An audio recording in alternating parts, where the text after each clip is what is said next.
Jaundice, liver রিজিয়নে ব্যথা,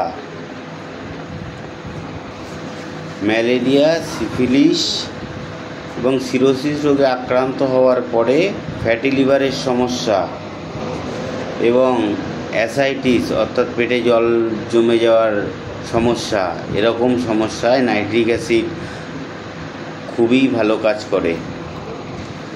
এবং nitric acid homeo মেডিসিনটির আরও কিছু গুরুত্বপূর্ণ সিমটম হলো মুখে দুর্গন্ধ, ঘামে দুর্গন্ধ, পায়খানায় দুর্গন্ধ, প্রস্রাবে দুর্গন্ধ এবং মাড়ি দিয়ে রক্ত পড়ে, খুব সহজেই রক্তপাত হয় এবং খুব দুঃখিত, সবসময় খুব দুঃখিত থাকে। অর্থাৎ এরূপ লক্ষণে নাইট্রিক অ্যাসিড হোমিও মেডিসিনটি খুব ভালো কাজ করে।